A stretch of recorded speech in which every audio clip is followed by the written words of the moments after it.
The beginning of freedom is the realization that you are not the voice in your mind, but the one who observes it. Eckhart Tolle. Your mind never shuts up, does it? You lie awake at night, replaying old conversations, planning tomorrow, worrying about things that never even happen. And here's the shocking truth. That endless flood of thoughts, it's not who you are. Eckhart Tolle called it the stream of thinking, and most of us are drowning in it, mistaking it for our true self. But stay with me, because by the end of this video, you'll see how this flood is controlling your life, and how silence, not more thoughts, could be the key to freedom. You wake up in the morning, and before you even open your eyes, the flood begins. Did I reply to that email? I'm late for work. What if I can't pay the bills this month?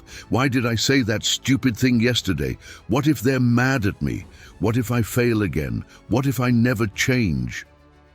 It doesn't stop. It doesn't pause. It follows you into the shower, onto your commute, through every conversation. And the tragedy is this. Most of us believe that voice is who we are. Eckhart Tolle shattered that illusion with a single insight. Most of us live in a constant flood of mental noise, so much so that we often mistake the stream of thinking for who we are. Ethan's story. The prison of thought. Ethan lies awake at night. His body is exhausted, but his mind refuses to rest. He replays every mistake from the day. He imagines every possible disaster tomorrow might bring. Bills, deadlines, conflicts, they parade endlessly in his mind. He tells himself, I'm just being responsible. I'm planning. I'm preparing. But what he doesn't see is that he's drowning in thought. He's not planning. He's rehearsing fear. He's not preparing. He's chaining himself to scenarios that don't even exist. And yet, because the stream never stops, Ethan believes, this is me. I am my thoughts. Maya's story, the echo of comparison. Maya scrolls through her phone late at night, photo after photo, vacations, weddings, promotions, smiling couples.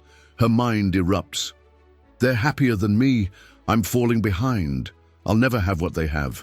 Something's wrong with me. She doesn't question it. She doesn't notice the voice. She becomes the voice. And the more she listens, the louder it grows. A constant flood of judgment, comparison, inadequacy. Maya mistakes the noise for truth. She mistakes the echo for herself, the illusion of the stream. This is the invisible problem. The stream of thought is constant, like a radio that never switches off. And because it never stops, we mistake it for identity. I am anxious. I am unworthy. I am failing. But the truth is subtler and more radical. You are not the voice in your head. You are the awareness that hears it. Yet until we see this distinction, we live enslaved to the noise. The cost of noise. The cost is enormous. 1. Anxiety. Constant thought rehearses endless worst-case scenarios. 2. Disconnection. Instead of living the present, we live in mental movies of past and future. 3. Identity loss. We believe the stream defines us, so we never meet the deeper self. 4. Exhaustion. The mind never rests, so neither does the body. We think we are living, but in reality, we are sleepwalking in a dream of thought. The metaphor of the TV. Imagine living in a house where a TV blares 24/7. You never turn it off. You eat with it, sleep with it, walk with it. At first it's annoying, but soon you stop noticing. The noise becomes normal until one day you realize you've never heard silence. That is life under the flood of thought. The subtle trap. Here's the subtlety. Thought itself is not the enemy. Thinking has created bridges, medicine, art, technology. The problem is not thought, it's identification with thought. The moment you believe every thought is true, every story is reality, every voice is you, you are trapped. You don't have thoughts anymore. Thoughts have you. Ethan's spiral. At work, Ethan makes a small mistake in a presentation. His boss frowns. Instantly, the stream begins. I'm an idiot. I always screw things up. Everyone thinks I'm incompetent. I'll probably get fired. I'll never succeed. Hours later, he's still replaying it, still drowning. The mistake lasted seconds. The noise lasts for days, and Ethan believes this is who I am, Maya's spiral. Maya posts a photo on social media, only a few likes. The voice floods her mind. Nobody cares. I'm invisible. I'm not good enough. She believes it. She feels it in her body. And soon, her identity fuses with the noise. I am unworthy. The invisible addiction Eckhart Tolle explains, thought is addictive. We cling to it, even when it hurts, because silence feels strange, uncomfortable, even threatening. Like an addict, we keep feeding on noise, mistaking it for life. But the addiction is invisible. Nobody warns us. In fact, society rewards it. Overthinking is called being responsible. Worry is called being realistic. So the flood grows, unnoticed, unchallenged. The prison without bars. Here is the terrifying part. The prison has no walls. Ethan is free to stop thinking, but he doesn't know how. Maya is free to step out of comparison, but she doesn't realize the door is open. Because the prison is made of identification, believing the voice is self, and until we see that distinction, the flood carries us endlessly downstream. The audience's mirror. And now, let me ask you, how many nights have you lain awake, rehearsing conversations that never happened? How many hours have you lost replaying mistakes or planning disasters that never arrived? How many times have you believed a thought that tore you down? If you recognize yourself in Ethan or Maya, it's not coincidence. It's the human condition. And here is the tragedy. We think we are unique in our suffering, but billions live in the same flood. The hidden consequence. The hidden consequence is deeper than anxiety or stress. By mistaking the noise for identity, we miss the deeper truth of who we are. We never meet the awareness behind thought, the silence beneath the stream. And so, we live our whole lives asleep, never realizing we are dreaming. The loop forward. But here is the shocking possibility. What if the voice in your head is not you? What if there is a deeper presence, silent and spacious, waiting beneath the flood? What if silence is not emptiness, but fullness? This is the question that opens the door to freedom. And that is where we go next. Eckhart Tolle revealed a shocking truth. Most of us live in a constant flood of mental noise. So much so that we often mistake the stream of thinking for who we are. But what if the first step is simply this? Notice the stream, not stop it, not fight it, just see it. Because the moment you see the flood, you are no longer drowning in it, you are standing on the shore. Ethan's first glimpse. One morning, Ethan sat at his desk, thoughts racing about deadlines and debt. His chest tightened. His mind replayed the same loop. I'll fail. I'll lose everything. I can't handle this. But then, something unusual happened. For the first time, he asked himself, who is hearing these thoughts? For a second, the stream paused. He heard silence, not complete, but enough, like a sudden gap in static. And in that gap, he felt relief. His shoulders dropped, his breath deepened. The flood had not vanished. But Ethan had glimpsed the truth. He was not the voice. He was the one listening. Maya's first glimpse. Maya walked through a park, her phone buzzing with notifications. Her mind was noisy with comparison, judgment, fear, but then she remembered something she had read. Notice the trees without labeling them, just see. So she looked at a tree, not thinking, that's an oak, it's tall, it's green, just seeing. And for a moment the noise stopped. A stillness opened. The tree was simply there. She was simply here, and she realized life is happening outside the stream. The practice of observation. This is the first solution. Observe the stream instead of becoming it. Don't fight thoughts. Don't chase them. Don't try to stop them. Just notice, like clouds drifting across the sky, like cars passing on a road. You are not the cloud. You are not the car. You are the sky. You are the witness. The moment you notice a thought as a thought, a gap opens. And in that gap, silence lives. Metaphor, the space between notes. Music is not made of sound alone. It is made of silence between notes. Without silence, music is noise. Without gaps, thought is prison. When you notice the gap, you taste freedom. Practical entry points. Eckhart Tolle suggests simple gateways. 1. Notice your breath. Feel the inhale. Feel the exhale. Without labeling, just presence. 2. Notice your senses. Listen to a sound without naming it. Feel your hands from the inside. Look at a tree without judgment. 3. Notice your thoughts. Watch them appear and disappear like ripples on water. These practices are not techniques to achieve something. They are doorways into the silence that is already here. The relief of small gaps. When Ethan noticed silence, it didn't last long. Thoughts rushed back, but even a few seconds of relief felt different than hours of noise. Maya, too, only held presence for a few breaths before her phone pulled her back. But the moment was enough. She had seen another possibility. This is the power of small gaps. You don't need hours of meditation, just seconds of recognition. Seconds grow into minutes. Minutes grow into a new way of living. The mind's resistance. But here's the challenge. The moment you taste silence, the mind fights back. Ethan found his mind yelling louder, "This is pointless, you're wasting time, you'll never change." Maya found herself restless. "This is boring. I need to check my phone, I need stimulation." Why? Because the ego, your false self, feeds on noise. It survives by identification with thought. Silence threatens its existence, so it resists the audience's reflection. Maybe you've noticed this yourself.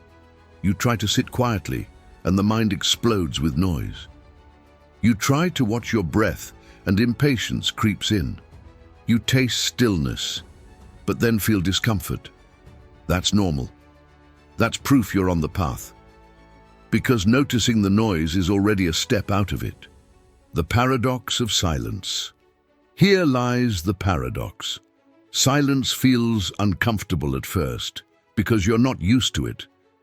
But silence is the very relief you've been searching for in noise, like stepping out of a crowded room into fresh air. The lungs resist at first, but soon you realize you can breathe again. Ethan's practice. Ethan decided to try something simple. Before bed, instead of replaying worries, he placed his hand on his chest and noticed his breath. Thoughts still came, but he whispered, "That's just the stream." Each time he noticed, a gap opened. Each gap gave him relief. The flood no longer defined him. Maya's practice. Maya built a ritual. Each morning she left her phone in another room. She walked outside, stood under a tree and simply looked. No words, no labels, just presence. The first days were restless, but slowly her body began to crave the stillness. She realized, silence is nourishment. Your practice. And now it's your turn. Tonight, when thoughts race, ask, who is noticing this thought? Tomorrow, when you walk, look at something without labeling it. In the middle of stress, take one conscious breath. Tiny openings, small cracks in the wall of noise. Through those cracks, silence seeps in. The loop forward. But here lies the deeper challenge. Once you taste silence, the mind will not surrender easily. It will fight harder. It will scream louder. It will try to pull you back into identification.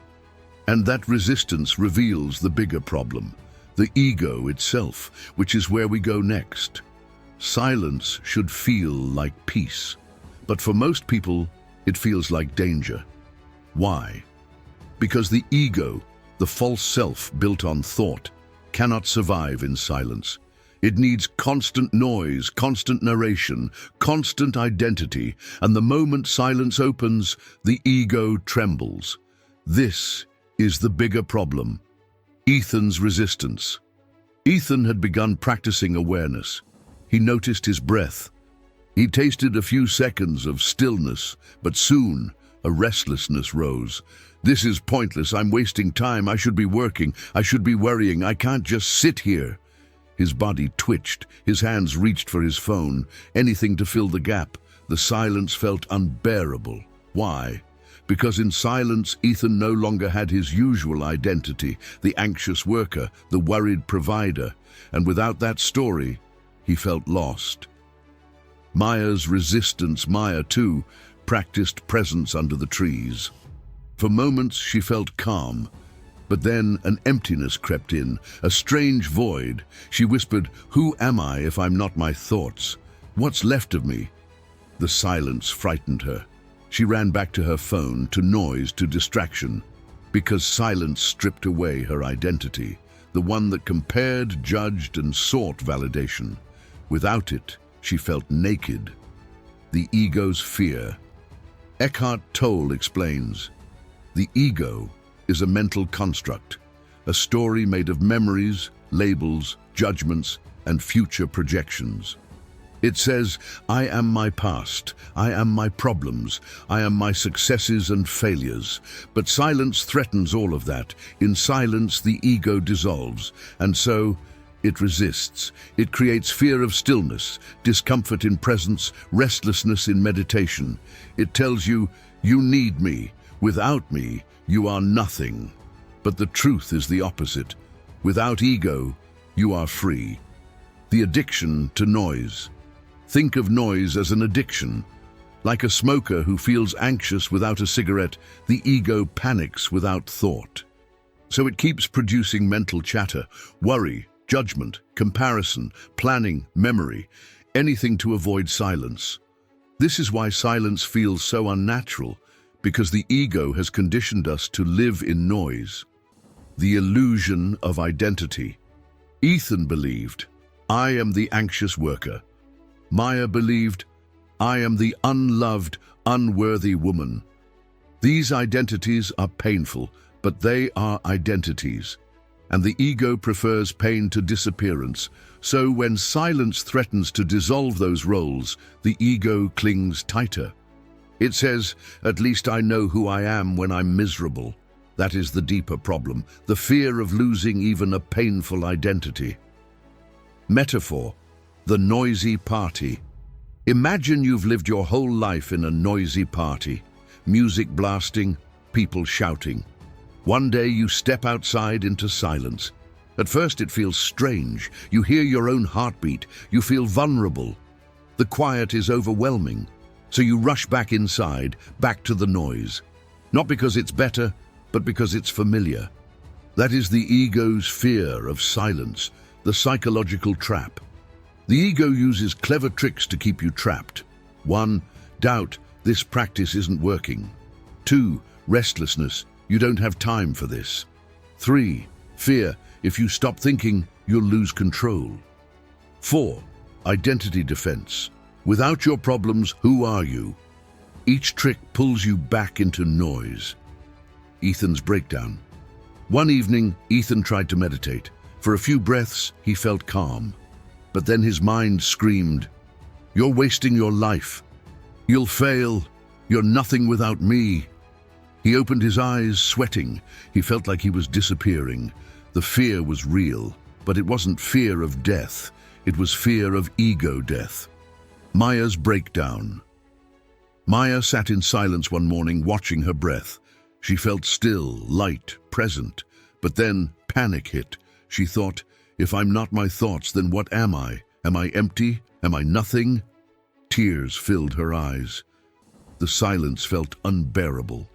So she ran back to her phone, back to scrolling, back to comparison, because the ego whispered better to be unhappy than to be nothing. The universal breakdown. And what about you? Have you ever tried meditation only to feel restless? Have you ever sat in silence and felt uncomfortable? Have you ever felt scared of the void inside? That is the ego's resistance. It is not failure. It is proof you are approaching truth. The loop forward. Here lies the bigger problem. Silence is the path to freedom, but the ego fears it like death. It will fight, resist, distract, panic. And until you see this clearly, you'll believe the ego's lies. You'll run from silence, back into noise. But the solution exists. A solution not just to glimpse silence, but to rest in it permanently, to shift identity from ego to awareness. That is the definitive solution, and that is where we go next. The flood of thought is powerful. The ego's resistance is fierce. But here is the secret Eckhart Tolle uncovered. You are not the stream. You are the awareness watching it. This is the definitive solution, not to silence the mind by force, not to win a war against thought, but to shift identity. Ethan's breakthrough. One evening, Ethan sat in his room. The thoughts came, as always, bills, failures, fears. But instead of fighting them, he whispered, "That's just the stream." He pictured his thoughts as clouds drifting across a vast sky, and then it struck him. I am not the clouds. I am the sky. For the first time, he felt space, wide, open, untouched by fear. His problems still existed, but they no longer defined him. Ethan realized his true self was not the anxious worker. His true self was awareness, calm, steady, spacious. Maya's breakthrough. Maya sat under her tree. The noise of comparison returned. I'm not enough. I'll never measure up. But she asked, who is hearing this voice? In that instant, she felt something shift. She wasn't the voice. She was the listener. The judgments lost their grip. They floated away like echoes in an empty canyon. She smiled, not because her life had changed, but because she discovered the one thing that never changes, the silent presence within. The shift of identity. This is the transformation Tolle speaks of. Before, I am my thoughts, I am my problems, I am my story. Abhidasin, I am the awareness in which thoughts appear and disappear. Thoughts come and go, emotions rise and fall, but awareness remains. When you rest in awareness, thoughts lose their power. The ego dissolves, fear fades. What remains is peace. Metaphor. The ocean and the waves. Your mind is like an ocean. Thoughts are waves, rising and falling, crashing and disappearing. Most people believe they are the waves, chaotic, unstable, temporary. But you are not the waves. You are the ocean, vast, deep, unchanging. Once you realize this, no wave can drown you. Practical entry into awareness. Eckhart Tolle suggests simple practices to anchor identity in awareness. 1. Ask, who am I? Not as a mental question, but as a pointer to awareness. 2. Notice the gap. Pause between thoughts. Feel the stillness there. 3. Be the witness. Watch thoughts come and go without judgment. 4.